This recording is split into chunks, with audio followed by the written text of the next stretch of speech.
purpose of this paper is to explore ways in which intersectional categories identify groups using Catherine Ritchie's and Brian Epstein's analyses of social groups.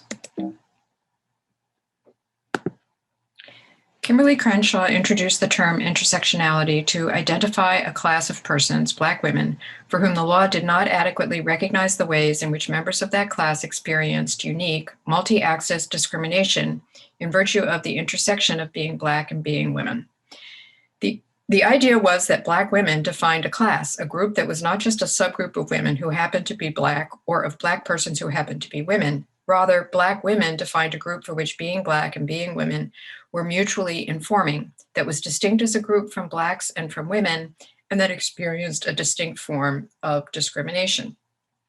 The term intersectionality has since been extended to identify many different instances of discrimination, disempowerment, or marginalization that results from multiple, complex, intersecting identities. For instance, marginalization that a Chicana lesbian or a Sikh immigrant might experience.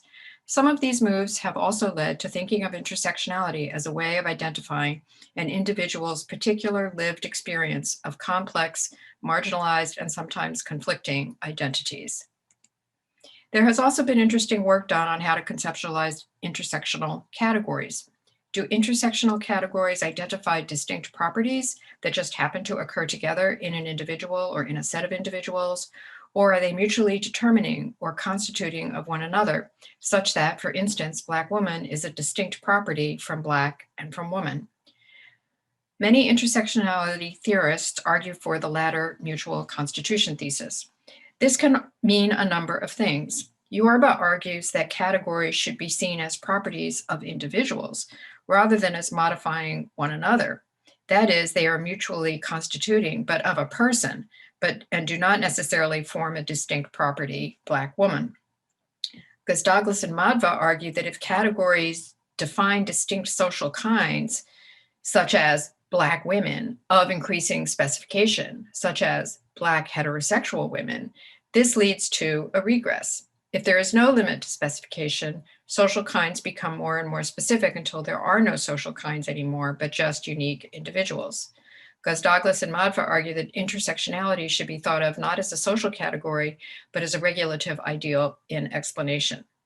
The regulative ideal approach may have some merit for research methodology, and the notion of a person having a lived intersectional identity may be illuminating of both personal identity and lived experience. However, in this paper, I want to focus on how intersectional categories identify social groups. Ritchie distinguishes two broad kinds of social groups, organized and feature social groups. A group is the realization of a structure. Groups are not merely pluralities, fusions, aggregates, or sets, but are structures in which individual members occupy functional nodes. Organized groups, such as teams or corporate entities, have internally defined relations and functions among the members of the group. For example, the pitcher on a baseball team has a specific role and function in the structure of the game. Feature groups are externally structured. For example, the middle class might be a feature group structured by economic features and relations that are external to the members and do not necessarily define member functions in relation to one another. Ritchie argues that organized groups are structured wholes, while feature groups are social kinds. Organized social groups typically have some kind of collective intentionality, for example, a corporate board of directors to fulfill a fiduciary oversight role, or a baseball team to play baseball with the aim of winning a league pennant or other championship, or to inspire loyalty among fans. Feature groups, on the other hand, may not be voluntarily chosen by members, do not require intentionality and role fulfillment among members, and are formed by apparently shared attributes as defined by social norms, categories, practices, and so on. Membership need not involve any cooperation or role fulfillment, and members may even personally disavow inclusion in a feature group. Commenting on intersectional groups, Ritchie suggests that if oppression is a defining feature of social groups, then intersectionality should be taken seriously by a metaphysics of social groups. She suggests that intersectionality might require a more fine-grained way of specifying intersectional groups. Groups themselves might be specified as having mutually constituted features. We talked a little bit about that before, such that the group Black straight women would be distinct from the group Black straight men, and each is distinct from the group Black people. The group Black persons does not include as a node in its structure, being straight, for example. The group Black straight women does not include as a node in the structure simply being Black, since that would also include Black men. Thus, social groups can be similar in some respects, but distinct, and an individual can be a member of multiple such groups. For example, a member of the groups Black persons, straight persons, women, Black straight women. I have some reservations about Ritchie's feature approach because insofar as features are static, if they are, I'm not sure I've understood that fully, but then groups would be too. Yet it seems that even feature groups can be somewhat fluid in their constitution and boundaries. In addition, if I have understood Ritchie correctly, then groups themselves would seem to become quite splintered and adumbrate the regress problem that Gazdoglous and Modfa identified. Still, Ritchie's general distinction between organized and feature groups makes some intuitive sense, but some additional conceptual machinery would be helpful. Turning then to Epstein. Epstein is critical of Ritchie's taxonomy, arguing that members of organized groups also have features, and thus that the distinction between organized and feature groups breaks down. Epstein also argues that the identity conditions for the two kinds of groups theorized by Ritchie are both too weak in one respect, ignoring, for instance, that at least for some groups, origin is essential, and too strong in another. For instance, groups that have their members essentially would be excluded on Ritchie's criterion of groups allowing for change of membership. Epstein's framework, what he calls a constitution framework, analyzes social groups in terms of four profiles: construction, extra essentials, anchor, and accident profiles. A construction profile gives the constitution, existence, persistence, and identity conditions. An anchor profile explains why the construction conditions are what they are, for example, created by law, social convention, or agreement. The extra essentials profile gives the abilities, rights, responsibilities, and norms of a group. And the accident profile can include a variety of properties, such as size, actual membership, and causal properties or conditions. Epstein introduces a range of kinds of groups. These kinds are not necessarily exhaustive of all possible kinds, if I understand Epstein correctly. K1 is a group of people doing something together with a relevant collective intention at a time, for example, a group of street musicians. K2, a legislated, rule-governed and organized group, for example, a faculty committee. K3, a collection of people performing a functional role for some period of time, for example, the bourgeoisie. And K4, a collection of people having a property, for example, middle-income people, adults. Epstein calls these discontinuous, intentionally individuated, constitution-dominated groups, DICD for short. He admits that's a really mouthful of a name, but there you have it. And also the examples are all from Epstein. Okay, talking about the framework now, let's talk about the profiles. The construction profile identifies how groups come into and continue in existence, how they are constituted, and their identity conditions. K1 and K2 groups are constituted in part by structure and function and roles played by members. Sometimes diachronic conditions, for example, a valid election, are constitutive. K3 groups are defined by structure, but by systemic structures and functions that generate and sustain the group. K4 groups are constituted as a collection of people having a particular property, the being middle income or an adult, or being an adult.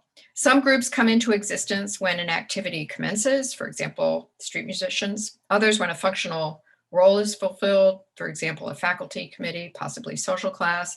Others when a property is instantiated, for example, a DICD group.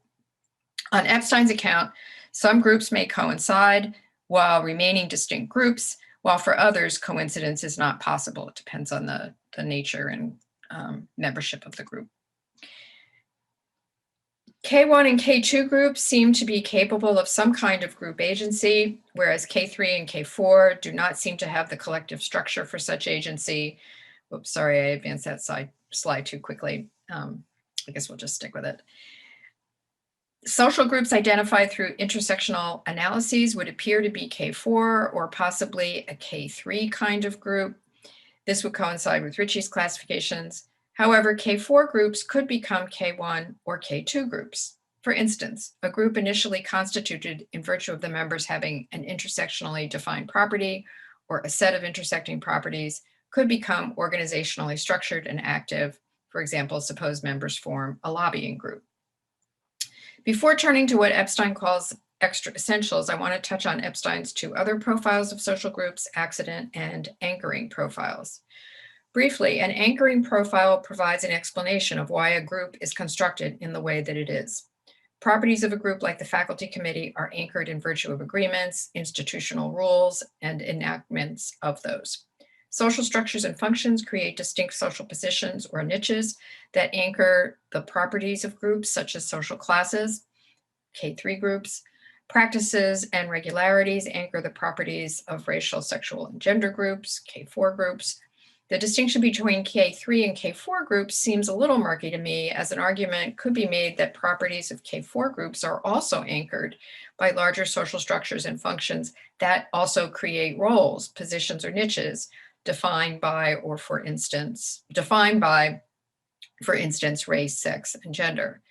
Recognizing this might better capture how entrenched in and anchored by a social structure such groups are and why they are difficult to change. So I'm just saying the distinction between K3 and K4 here seems maybe more fluid than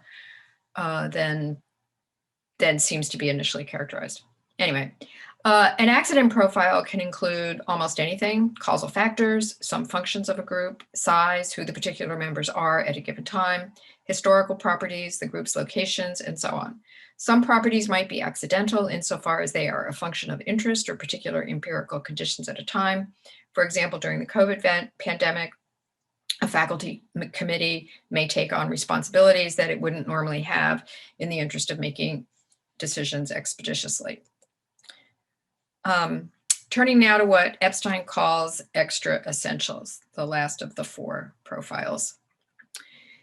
By an extra essentials profile, Epstein means that groups also have a range of powers, abilities, rights, responsibilities, norms that are not, although some may be, included in their construction profile.